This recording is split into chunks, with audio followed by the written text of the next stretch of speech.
पानी को लेकर 2 गुटों में झड़प, 1 युवक की मौत और 25 घायल। हाल ही के दिनों में सुप्रीम कोर्ट ने दिल्ली की समस्या को सुनते हुए कहा था कि वो दिन दूर नहीं जब पानी के लिए दिल्ली में युद्ध हुआ करेंगे।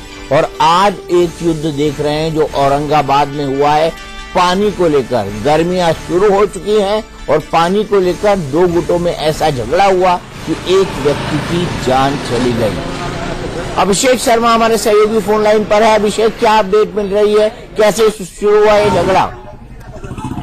देखिए, यह झगड़ा रात में शुरू हुआ। रात में एक चाय की दुकान से झगड़ा शुरू हुआ। चाय की दुकान से कुछ बातों को लेकर झड़प हुई 2 गुटों में। उसके बाद से झगड़ा इस कदर बढ़ गया कि औरंगाबाद रात भर चलता रहा। रात भर यहाँ पर पथराव होते रहे, रात भर गोलियां चलती रही और इसमें एक युवक की जान चली गई है। इस वक्त की हालत यह है कि 40 से अधिक लोग घायल हुए हैं, 15 से अधिक पुलिस वाले घायल हुए हैं। 1244 लगा दी गई है यहाँ पर ताकि और भी उपद्रवी यहाँ पे कुछ ऐसी गड़बड़ ना कर सके।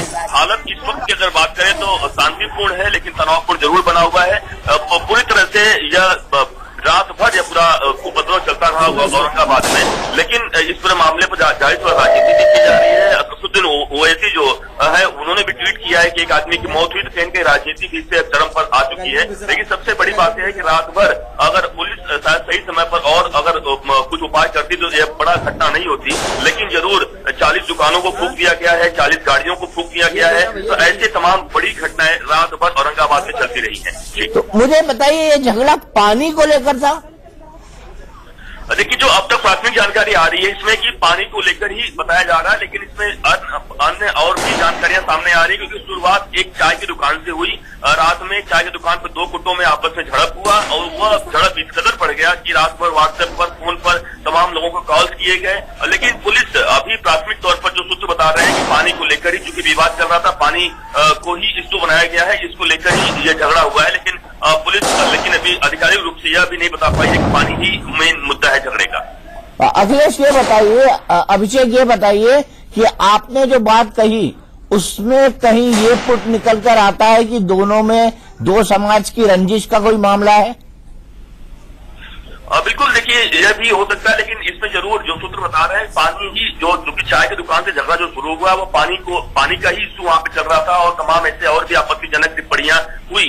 तो जरूर अब पुलिस जो कि अधिकारी रूप से जो हमारी पुलिस अधिकारियों से बातचीत हुई है उनका कहना कि इस मामले अभी हम सही नहीं कह सकते कि झगड़े का कारण क्या है। हमारा मेन मुद्दा प्राथमिक यह है कि जल्द से जल्द यहाँ पर शांति व्यवस्था बहाल रखें ताकि और भी यहाँ पर दंगे फसाद ना हो। तो जरूर पुलिस इसमें लगी हुई है क्योंकि कई सारे पुलिस वाले भी घायल हुए हैं, 40 से 50 लोग घायल हुए हैं। इसमें दंगे में रात भर पत्थरबाजी चला, पुलिस के ऊपर पत्थरबाजी चला। तो जरूर इसमें अब जांच लगातार पुलिस के आला अधिकारी कर रहे हैं कि और क्या क्या इश्यू हो सकते हैं। लेकिन जरूर प्राथमिक तौर पर सूत्रों द्वारा आ रही है कि पानी एक मुद्दा माना जा रहा है कि पानी की वजह से ही झगड़ा हुआ है। अभिषेक, मैं आपसे आखिरी सवाल जानना चाहूंगा, ये जो बड़े बड़े धमाके हो रहे हैं, शायद ग्रेनेड के हो रहे हों या शायद बंदूक के हो रहे हों, ये एकाएक कैसे सुनाई पड़ने लगे उस माहौल में? ऐसे दृश्य तो हम ऐसी जगह देखने को मिलते हैं जहां पर कोई आतंकवादी हमला हो या इस तरह की कोई बात हो रही हो। अगर 2 गुटों में हो रहा है तो बेहद खतरनाक है। बिल्कुल, ये सही कहा आपने। देखिए तकरीबन 40 से 50 दुकानों को जलाया गया है, 40 से 50 जो बाइक हैं, गाड़ियां हैं, उनको जलाई गई हैं। तो जैसे बताया कि शुरुआत में पहले झड़प में शुरुआत हुई, उसके बाद रात भर किए गए, व्हाट्सएप किया गया। तो यह उसके बाद एक बड़ी तैयारी की गई। तैयारी के बाद यह हमला किया गया, यह दंगा फसाद किया गया, तब जाकर आज महाराष्ट्र का जो औरंगाबाद है वह चल रहा है। चलिए अभिषेक, बहुत बहुत शुक्रिया। फिलहाल लेंगे एक ब्रेक और ब्रेक के बाद फिर वापस आएंगे कर्नाटक की बड़ी खबर पर। तो महाराष्ट्र के औरंगाबाद में पानी को लेकर हिंसा हुई है, हालांकि यही तर्क दिया जा रहा है, लेकिन ये झड़प जो है चाय की एक दुकान पर शुरू हुई। और अफसोस की बात यह है, दुर्भाग्य की बात यह है कि अभी तक खबर आई है कि 2 लोग मारे गए हैं। इसमें 2 लोगों के मारे जाने की खबर है। ये आप देख सकते हैं उग्र भीड़ किस तरह से आग लगा रही है, किस तरह से गलियों के अंदर घूम रही है और किस तरह से दुकानों में तोड़फोड़ कर रही है, वाहनों को जला रही है और साथ ही साथ संपत्ति को नुकसान पहुंचा रही है। अनुज, मैं आपसे जानना चाहूंगा औरंगाबाद के बारे में। कम्युनिटी इंटेंस तो उसको थोड़ा सा माना जाता है क्योंकि इस बार असदुद्दीन ओवैसी की पार्टी का एक MLA वहां से जीत के आया है। क्या आपको लगता है ये कारण सिर्फ पानी का होगा या पानी से आगे का होगा? यहाँ पर भद्राबादी हो रही है। देखिए, बिहार के औरंगाबाद में 1.5 महीने पहले दंगा हुआ, लेकिन महाराष्ट्र के औरंगाबाद में दंगा नहीं हुआ था काफी समय से। लेकिन पिछले 5-7 सालों में जब से ओवैसी जी ने हैदराबाद से बाहर निकल करके निजामशाही के समय के जो इलाके दूसरे राज्यों में चले गए, महाराष्ट्र में जैसे ये है या कर्नाटक में भी, उन राज्यों में जब से विस्तार करने की अपनी कोशिश की है तो कुछ सामाजिक तनाव कहीं न कहीं पैदा हो रहा है, ऐसा लगता है। वहां पर जब ये इनकी पार्टी लड़ी और आक्रामक तरीके से लड़ी तो उस समय कांग्रेस को उसका नुकसान हुआ, क्योंकि मुस्लिम वोट बैंक कांग्रेस का वोट बैंक होता था जो उनसे कांग्रेस से छिटक करके उनकी तरफ गया। नांदेड़ में भी, बॉम्बे में भी, सब जगह वो दिक्कतें आई थी। तो एक सामाजिक तनाव तो महाराष्ट्र के उन हिस्सों में जहां पर एमआईएम मजबूत होने की कोशिश कर रही है, क्योंकि वो आक्रामक मुस्लिम छवि बनाने की कोशिश में थे, तो वहां वो दिक्कत तो है, मगर वो स्पार्क हो जाएगा इसकी कल्पना शायद राज्य सरकार को भी नहीं रही होगी। और मुझे लगता है कि इसको बहुत संभालना होगा, अन्यथा ये फैल सकता होगा। क्या होंगे इसके परिणाम? और आज के दिन महाराष्ट्र से एक बड़ी खबर, महाराष्ट्र के औरंगाबाद में हिंसा हुई है। कहा जा रहा है कि पानी को लेकर 2 गुटों में झड़प हुई, 2 की मौत हो गई और 25 से 40 लोग घायल हैं। अभी तक एग्जैक्ट नंबर्स हमें नहीं मिल पाए हैं, लेकिन 2 मौतों की अनौपचारिक पुष्टि हो चुकी है, आधिकारिक पुष्टि होना अभी इसकी बाकी है। महाराष्ट्र के गृह मंत्री दीपक जी हमारे साथ फोन लाइन पर है। दीपक जी, क्या बात हुई, किस चीज को लेकर ये पूरा मामला हुआ? एक छोटा सा इंसिडेंट हुआ था एक स्टॉल पे, और जो अफवाहें फैली उसकी वजह से ये दंगल भड़क उठी। सोशल मीडिया पे बहुत सारी गलत चीजें यहाँ सर्कुलेट हो गई और पूरे शहर में एक ही साथ दंगा होने की वजह से ये थोड़ा मामला भड़क गया था, जिससे अभी कंट्रोल में लाया गया है। पूरी तरह से पुलिस फोर्सेस औरंगाबाद में मौजूद है और मैं सबसे गुजारिश करूंगा कि कोई भी अफवाहों पे they should not believe this kind of rumour. Mobile पर उपलब्ध है। दीपक जी, जानना चाहूंगा कि ये जो कुछ हुआ है औरंगाबाद में, क्या ये पानी को लेकर हुआ है या फिर किसी अन्य बात को? नहीं, एक छोटा सा झगड़ा हुआ था एक स्टॉल पे और उससे जो अफवाहें फैल गई उसकी वजह से ये सब हुआ है। बाद में तो सबकी इंक्वायरी कर सकते हैं, लेकिन आज शांतता प्रस्थापित होना बहुत जरूरी है। अब तक तो स्थिति पूरे नियंत्रण में आ गई है, लेकिन लोगों को भी चाहिए कि वो सलोखा बनाए रखे और गवर्नमेंट और पुलिस डिपार्टमेंट को कोऑपरेट करे। एक आखिरी सवाल आपसे जानना चाहूंगा, क्या एहतियात के लिए वहां पर कर्फ्यू लगा दिया गया है? वहां पे 144 सेक्शन है, मतलब वहां पे लोग इकट्ठा नहीं हो सकते, लेकिन एक आध दिन में वो भी हट जाएगा, ऐसा मेरा सोचना है। अगर एक दिन में ये नॉर्मल हो जाएगा सब, लेकिन लोगों को भी इसमें कोऑपरेट करना पड़ेगा। क्या आप कोई जांच की बात कर रहे हैं सर? किसी तरह की कोई जांच बिठाई जाएगी इस पूरे मामले को लेकर? बिल्कुल बिठाई जाएगी। अभी तो पहली हमारी प्रायोरिटी है कि सब पूरे नियंत्रण में आ जाए, पुनः से शांतता प्रस्थापित हो और बाद में ये सब किया जाएगा। चलिए दीपक केसरकर साहब, आप हमसे जुड़े।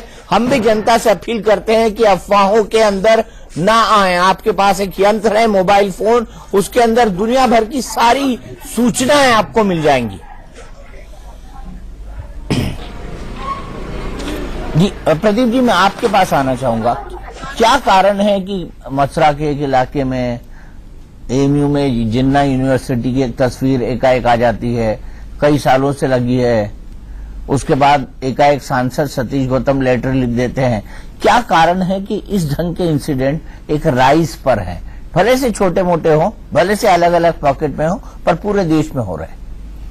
देखिए दीपक जी, मुझे इस औरंगाबाद की घटना का तो मालूम नहीं कि क्या मतलब, वो ये कह रहे हैं कि 2 गुटों में छोटा सा झगड़ा हुआ, पानी का लेकर कुछ नहीं, 2 संप्रदायों के बीच में हुआ। जी। और उसमें भी देखिए ये सब घटनाएं हो रही हैं 2019 के लोकसभा चुनाव को ध्यान में रखकर। एक बड़े वर्ग की कोशिश है एक नया समीकरण, सामाजिक समीकरण बनाने की, वो है दलित मुस्लिम। वो आप उत्तर प्रदेश में देखिए, दूसरे प्रदेशों में देखिए, इसको ध्यान में रखकर जो है ये कई घटनाएं हो रही हैं। सीधा संबंध मेरा मानना है कि राजनीति से है। भले ही ये घटनाएं स्वतः स्फूर्त कई जगह हों कि छोटे मोटे झगड़े, लेकिन उस तरह का माहौल बना हुआ है। मतलब बारूद है, उसमें चिंगारी अगर गिर गई तो वो विस्फोट हो रहा है। तो ये कोशिश जो है ये 2019 तक इस तरह का माहौल आपको दिखाई देगा।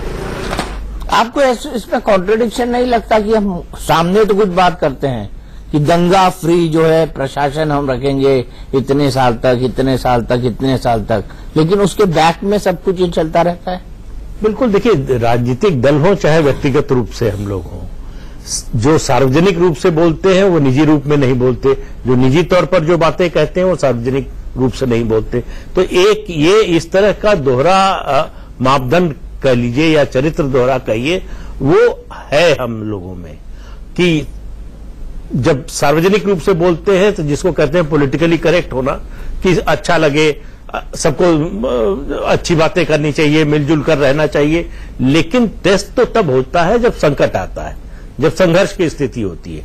उस समय असली आपके व्यवहार का, आपकी सोच की परीक्षा होती है। तब आप किस तरह से व्यवहार करते हैं। क्या आप भीड़ का हिस्सा बन जाते हैं, या आप जो सार्वजनिक रूप से ऐसी बातें कर रहे थे कि शांति और सौहार्द की, उस पर अमल करते हैं। तो वो देखने में आता है कि ज्यादातर लोग भीड़ का हिस्सा बन जाते हैं, कोई अपनी अपनी सोच के हिसाब से, कोई इस खेमे में, कोई दूसरे खेमे में। और वो संघर्ष, अब आपने अलीगढ़ का जिक्र किया, देखिए वो ऐसी कोई बड़ी बात नहीं थी।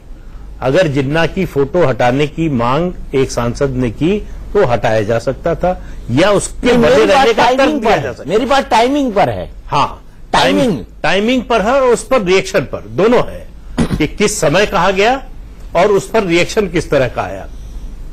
तो ये ऐसा, मैं ये नहीं कह रहा हूं कोई एक तरफा हो रहा है, ये सबकी कोशिश है एक तरह से 2019 के लोकसभा चुनाव के पहले एक तरह का माहौल बनाने की। उसका नतीजा है कि इस तरह की घटनाएं हो रही। माधव जी, आपका क्या परसेप्शन है इन तरह की तमाम तरह की घटनाओं को लेकर, और क्या हमको विजिल रखने की, क्या हमको सतर्कता रखने की ऐसे माहौल में बहुत ज्यादा जरूरत है? देखिए, ये सारी घटनाएं बहुत दुर्भाग्यपूर्ण है, और मैं तो माननीय प्रधानमंत्री जी हमेशा कहते हैं सबका साथ सबका विकास, और जब विकास की बात होती है तो इस तरह का दंगा होना, चाहे किसी भी स्टेट में हो या केंद्र लेवल पे हो, ये बहुत दुर्भाग्यपूर्ण घटना है। और मैं प्रदेश की सरकार से और केंद्र की सरकार से ये आशा करता हूं कि भाई जब आप विकास की बात करते हो, 21वीं सदी में हम लोग हैं, और इस तरह का जो ध्रुवीकरण अगर वोट के लिए करते हैं तो ये बहुत दुर्भाग्यपूर्ण घटना है कि कोई भी पार्टी सपोर्ट कर रही हो, चाहे वो बीजेपी हो या कांग्रेस हो या क्षेत्रीय पार्टी हो। लेकिन ये बहुत दुर्भाग्यपूर्ण घटना, इस तरह की घटना को जैसे किसी को समर्थन नहीं करना चाहिए, और सरकार की ये रिस्पॉन्सिबिलिटी बनती है, प्रदेश की सरकार की और केंद्र की सरकार की, कि जैसे प्रॉपर इसकी मॉनिटरिंग करे कि आगे आने वाले टाइम में इस तरह की घटना को जो है सो न पनप पाए। बिल्कुल, इस तरह की घटना न हो पाए इसके लिए हमको रखना होगा। और एक और ब्रेकिंग न्यूज दी है हमको महाराष्ट्र के होम मिनिस्टर ने, वो ये दी है कि घटना की उच्च स्तरीय जांच भी होगी। तो जांच उन्होंने बिठा दी है, अभी से बिठा दी है, ये उनका कहना है।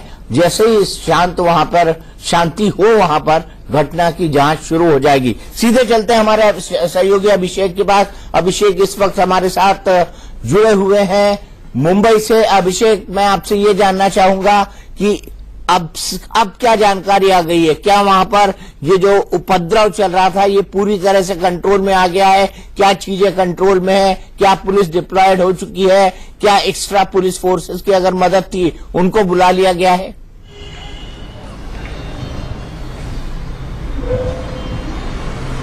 बिल्कुल, देखिए इस वक्त अगर बात करें, दीपक केसरकर ने खुद बताया है हमें, और उसके बाद और तमाम लोगों से हमारी बातचीत हुई है। उनका साफ कहना है कि इस वक्त स्थिति नियंत्रण में है, इस वक्त कोई ऐसी अब वहां पे हिंसा कहीं पर भी नहीं हो रही है। लेकिन सबसे खास बात यह है कि 15 से 20 पुलिस वाले घायल हो गए हैं, 40 से अधिक लोग घायल हो गए हैं, 40 से जो गाड़ियां फूकी गई हैं, 40 दुकानें फूकी गई हैं। तो जरूर अब इस वक्त ऐसी कोई हिंसा औरंगाबाद में कहीं देखने को नहीं मिल रही है। लेकिन सबसे बड़ी प्राथमिकता यह है कि अभी भी व्हाट्सएप के जरिए या फिर तमाम फोन कॉल्स के जरिए एक कोई अन्य और लोग ऐसे उपद्रवी कुछ घटनाएं कर सकते हैं, क्योंकि जो एक घटनाएं हुई हैं वो रात में एक छोटी सी हिंसा के बाद या छोटी सी घटना के बाद आपस में बहसबाजी हुई एक चाय की दुकान को लेकर, उसके बाद वहां पे हिंसा और वहां पे जो बातचीत वो थम गई थी, उसके बाद दूसरी जगह एक हिंसा हुई। तो कहीं न कहीं यह जो अगर समय रहते ही रोक दिया गया होता, समय रहते ही अगर इंटरनेट कनेक्शन बंद कर दिए गए होते, शायद ये इतने बड़े हादसा नहीं होता। लेकिन जरूर इस वक्त सबसे एक खबर यह भी इसमें आ रही है कि 2 लोगों की मौत हो चुकी है, जो दीपक केसरकर ने कंफर्म किया है खुद कि पहले एक की मौत की खबर आ रही थी, लेकिन अब इस वक्त इस घटना में 2 लोगों की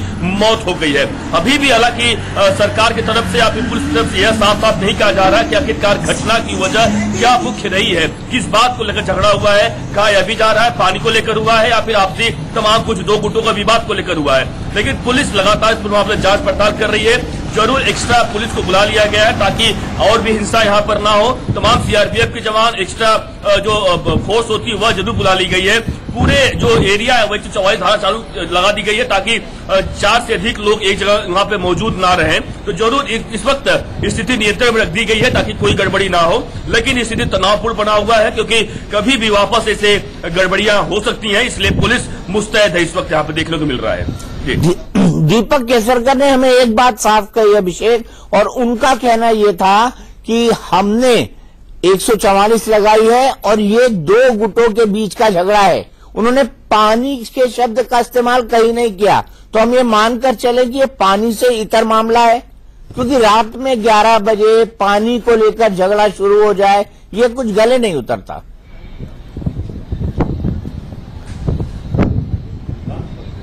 बिल्कुल सही कहा आपने। यही देखिए खबर जो हमारे भी जानकारी जो सूत्र जो बता रहे, जो हमारी पुलिस अधिकारी से बातचीत हुई, उनका भी कहना था कि पानी को लेकर झगड़ा, लेकिन हाँ जरूर कुछ आपसी लोग जो वहां पे जो वहां के स्थानीय लोग हैं उनका कुछ कहना था कि पानी को लेकर झगड़ा शुरू हुआ। लेकिन जरूर है कि जैसा कि अब सरकार की तरफ से और पुलिस तरफ से ऑफिशियल लगातार धीरे धीरे बयान आते चले जा रहे हैं कि ये पानी को लेकर झगड़ा नहीं है, कुछ और भी विवाद है। तो जरूर जैसा कि मैंने पहले बताया कि जो शुरुआत हुआ वह चाय की दुकान के लिए झगड़ा हुआ, चाय की दुकान पर 2 गुटों में झगड़ा हुआ, उसमें विवाद हुआ, वह मामला कहीं कहीं शांत होता हुआ दिखाई दे रहा था। उसके बाद दूसरा झगड़ा दूसरे एरिया में कहीं हुआ, तो उसके बाद लेकर तमाम फोन कॉल्स किए गए, तमाम लोगों को व्हाट्सएप किया गया, तमाम लोगों को जानकारी दी गई कि नहीं ऐसी घटनाएं हो रही, इसीलिए 2 गुट आपस में निकले और इस तरह से एक बड़े हादसे को, बड़े दंगे को अंजाम दिया, जिसमें करीबन 2 लोगों की मौत हो चुकी है, जैसा कि साफ सरकार ने कंफर्म किया है। और उसके बाद 15 से अधिक पुलिस वाले घायल हुए हैं, 40 से अधिक लोग और आम लोग घायल हुए हैं और पत्थरबाजी हुई है, गाड़ियां फूकी गई, दुकानें फूकी गई हैं। तो आप समझ सकते हैं कि रात भर यह जो दंगा का तांडव था वह चलता रहा औरंगाबाद में, लेकिन पुलिस जरूर अपने तरीके से कार्रवाई करती रही। पुलिस के ऊपर पत्थरबाजी हुई तो कहीं न कहीं पुलिस असहज महसूस कर रही थी। पुलिस अगर शायद कड़ाई से पेश रात में आती तो इतने बड़े दंगे नहीं होते, इतने लोगों की जान नहीं जाती, पुलिस वाले भी घायल नहीं होते। लेकिन जरूर शायद देर है दुरुस्त है। इस वक्त जो दीपक केसरकर कर रहे हैं, जो वहां के पुलिस अधिकारी जो हमारी बातचीत हुई है, उनका कहना है कि इस वक्त स्थिति नियंत्रण में है, अधिक चिंता की इस वक्त बात नहीं है, लेकिन हम पूरी स्थिति पर नियंत्रण बनाए हुए, नजर रखे हुए, कहीं पर भी फिर से ऐसे दंगे देखने को ना मिले। जी चलिए अभिषेक, आपसे हम समय समय पर इस खबर की अपडेट लेते रहेंगे। वापस लौटेंगे तो एक बार फिर से बात करेंगे कर्नाटक की। पर 2 चीजें इंपॉर्टेंट होती हैं, एक होती है मेंसरिया यानी दुर्भावना, और दूसरी बात होती है टाइमिंग। अब देखिए इस दंगे की यदि हम बात करें तो ये दंगा महाराष्ट्र, मराठवाड़ा में, औरंगाबाद में हुआ है, और कर्नाटक में यदि आप देखें तो कर्नाटक 5 प्रांतों में बटा हुआ है, जिसमें एक प्रांत जो है वो महाराष्ट्र या बॉम्बे कर्नाटक भी कहते हैं। अब वहां पर जो मोबिलाइजेशन, और खास करके दक्षिण कर्नाटक में आप मान लें और बाकी के हिस्सों में भी लगभग 20-21% जो मुस्लिम वहां की पॉपुलेशन है। कांग्रेस को सबसे बड़ा भय ये है कि वो मुस्लिम पॉपुलेशन जो है वो जेडीएस के साथ जाएगा, बीजेपी कांग्रेस के साथ जाएगा, इसमें उनमें अभी थोड़ा संदेह था। और इसमें जो ओवैसी साहब हैं, ओवैसी साहब ने भी आके वहां पर पार्टिसिपेट किया, और आप देखिए न्यूज में आपके यहाँ ही है कि ट्वीट जो है वो ओवैसी की ओर से गई है। अब ये पूरे दंगे का यदि स्वरूप देखें तो इसमें कर्नाटक चुनाव के साथ संलिप्तता मुझे सीधी दिखती है, क्योंकि वहां पर ये हमेशा से आजादी के बाद से 47 से आप देखेंगे दंगों की राजनीति जो है कांग्रेस की राजनीति प्रमुख रही है। उससे वो मुस्लिम समुदाय को भयग्रस्त करते हैं, और भयग्रस्त करके उनको लगता है कि यदि 20% या 18%, 16% जहां भी पूरे देश की आबादी मुस्लिमों की है वो उनका पॉकेट बरो बना रहे। और यही स्थिति है कि आज के कर्नाटक के चुनाव हो रहे हैं और रात में दंगा होता है, दंगा प्रायोजित है। छोटा सा एक घटना होती है और उसके बाद व्हाट्सएप होता है, उसका फायरिंग हो रही है, बम फूट रहे हैं। ये सारी चीजें ये देखने की कवायद होनी चाहिए कि कर्नाटक में मुस्लिम समुदाय की पूरी वोट यदि कांग्रेस को आए वो कहीं और न जाए, क्योंकि मुस्लिम समुदाय वहां पूरी तरीके से असुरक्षित रहे। और कहां हो वो कर्नाटक में दंगा नहीं हो, वो भाजपा शासित प्रदेश में दंगा हो, वो जाके जो बॉर्डर एरिया है वो महाराष्ट्र जो है वो भाजपा शासित है, वहां दंगा हो, ताकि मुसलमानों का जो क्रोध है या उनका आक्रोश है, उनका जो भय है, एक तरफा भी नहीं है। मैं आपसे एक दूसरा एग्जाम्पल पूछता हूँ। आप मुझे बताइए कि जिन्ना की फोटो, हाँ, उसको लेकर विवाद की टाइमिंग वो भी कर्नाटक चुनाव से पहले चुनी गई।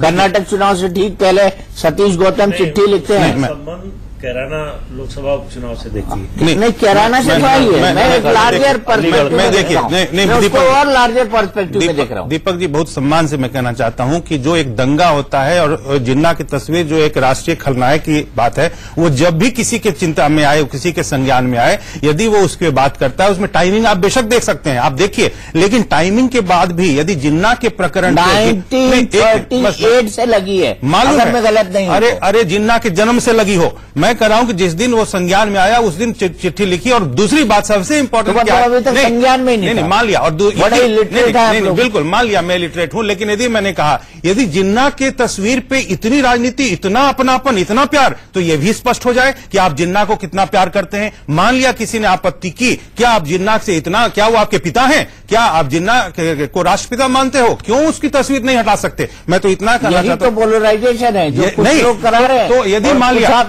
लिया यदि हमारी पोलराइजेशन है तो वो उसको असफल करें। हम दंगा करके लोगों की मौत नहीं करा रहे हैं। हमने तो ये नहीं कहा कि हम जाके वहां से हटा देंगे, हम वहां दंगा करेंगे, और यदि सांसद चाहते तो वहां जाके एक मॉब लेके जा सकते थे हटाने के लिए। बताइए, हिंदुओं के पलायन का पश्चिमी उत्तर प्रदेश से मामला किसने उठाया था?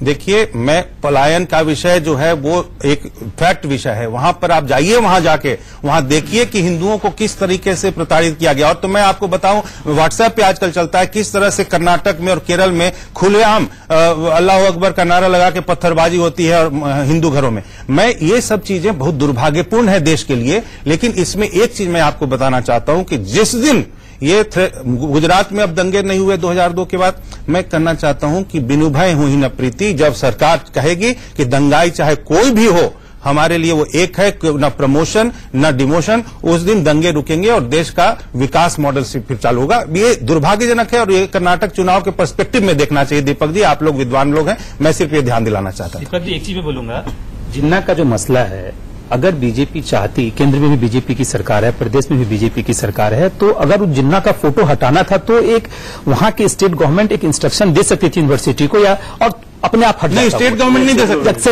Central government. उसको इतना हाईलाइट किया गया और जिन्ना का पिक्चर सिर्फ एक जगह नहीं लगा हुआ है। मैं कहीं दूसरी जगह पढ़ रहा था कि भारतवर्ष में कई 25 से 30 जगह पे जिन्ना का फोटो अभी भी लगा हुआ है। और बीजेपी के ही 2 सांसद है, एक तो मंत्री हैं बीजेपी के यूपी में योगी आदित्यनाथ जी के साथ, और एक एमपी हैं जो खुलेआम बोल रहे हैं कि जिन्ना का जहां फोटो लगाना है लगाओ। तो किस तरह की नीति है? देखिए, हम लोग विकास की बात करते हैं, मैं माननीय प्रधानमंत्री में विश्वास रखता हूं और मैं अभी आगे भी रखूंगा, लेकिन आप दो तरफा खेल गए हैं। एक तरफ विकास की बात करते हैं और एक तरफ आप दंगा का भी सपोर्ट करते हैं, और एक तरफ जैसे आप सपोर्ट भी क्या बात करते हैं? दंगा का सपोर्ट किसने किया? दंगा का सपोर्ट नहीं करने का, उस मसले को जिसको बड़ी आसानी से ध्यान दीजिए आनंद जी, मैं कहना चाहता हूं दंगे का सपोर्ट नहीं, मैं तो उसको कंडेम कर रहा हूं, मैं कर रहा हूं। लेकिन यदि मान लिया कि जिन्ना के ऊपर में किसी के तस्वीर पे कोई आपत्ति है किसी की और सांसद की है, तो इसमें केंद्र सरकार भी वहां नहीं इंटरवीन कर सकती, क्योंकि वो मुस्लिम, माफी चाहता हूं, वो वहां के स्टूडेंट यूनियन के ऑफिस का मामला है। और वहां पर यदि केंद्र सरकार कोई डिक्टम देती है तो वो बिना वजह एक इंटरफेरेंस भी माना जाएगा। और केंद्रीय जो विश्वविद्यालय के एक्ट के हिसाब से वो एक ऑटोनोमस यूनिवर्सिटी होती है, जैसे दिल्ली विश्वविद्यालय है, एएमयू है, बीएचयू है, वहां पर केंद्र सरकार। हमारे शास्त्रों में कहा गया है कि क्षिप्रा एक ऐसी नदी है जिसमें नहाने से जो है मोक्ष मिलता है, और गंगा एक ऐसी नदी है जिसमें नहाने से पाप धुलते हैं। तो मुझे वो नदी बता देना जिससे निकल के बीजेपी के लोग आते। मैं तो सिर्फ इतनी बात जानना चाहता हूं। भारतीय राष्ट्र नाम की नदी से नहा के निकलते हैं। ये भारतीय राष्ट्र नाम की नदी बाहर पूरे आर्यावर्त पूरा आर्यावर्त बह रहा है, लेकिन कोई नहाए ना, चिपरा के नदी पे खड़े होके और भी नहाए ना, गंगा में जाके भी नहाए ना, तो बात अलग है। सर ये तभी होगा जब विकास की बात होगी और माननीय प्रधानमंत्री विकास की बात होगी, बाकी सब लोग को छोड़ दीजिए, बाकी सब बात करिए, विकास की बात हमारी जारी रहेगी। कर्नाटक पर बहस हमारी जारी रहेगी कि क्या कारण है कि पोलराइजेशन की कोशिश ठीक इलेक्शन से पहले